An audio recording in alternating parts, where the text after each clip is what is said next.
Competitions ఎలా జరుగుతాయి? So మళ్ళీ ఇది నేను చూసిన 2 ప్లేసెస్ గురించే నేను చెప్పగలుగుతాను. మిగిలిన అన్ని ప్లేసెస్ ఎలా ఉన్నా నాకు తెలియదు. హైదరాబాద్లో అయితే చాలా చాలా స్ట్రిక్ట్.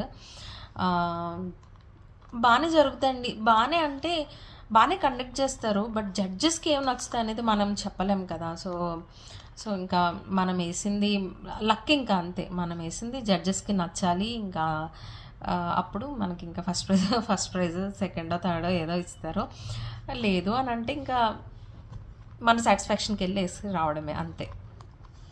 ఇంకా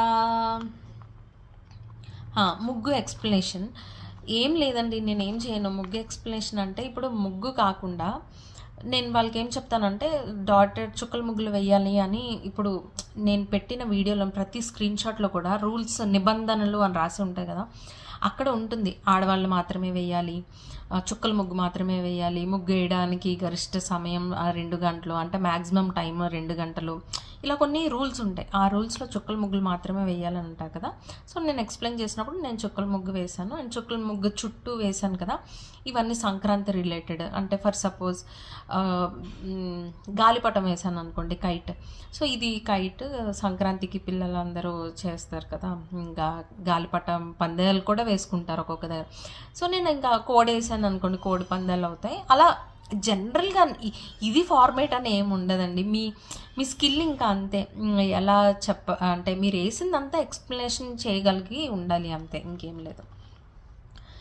కలర్స్ ఎలా ఫిల్ చేయాలి? ఓకే, కలర్స్ ఫిల్లింగ్ అని అంటే ఇంతకు ముందులాగా మనం చేత్తో వేసుకుంటూ కూర్చుంటే ఆ 2 అవర్స్లో అయితే మనం వేయలేము. అంటే మొత్తం ఇచ్చిన బాక్స్ అంతా అయితే కంప్లీట్ చేయలేము. సో నేనైతే ఫిల్టర్స్ యూస్ చేస్తాను. సో చిన్న ఫిల్టర్ నుంచి, అంటే టీ వాడకట్టుకుంటాం కదా, ఆ ఫిల్టర్ నుంచి పెద్ద సైజు జ్యూస్ ఫిల్టర్స్ కూడా ఉంటాయి చూడండి, అవి కూడా వాడచ్చు. అంటే ఒక్కొక్క ఫిల్టర్లోనే సైజెస్ ఉంటాయి కదా, అన్ని సైజెస్ తీసుకొని ఎక్కడ ఏది ఫిట్ అవుతుంది అనేది మీరు చూసుకోండి. అండ్ ఇంకా జల్లెడ ఉంటుంది కదా, జల్లెడ కూడా బాగా యూజ్ అవుతుంది ఒక కలర్ ఫిల్లింగ్కి.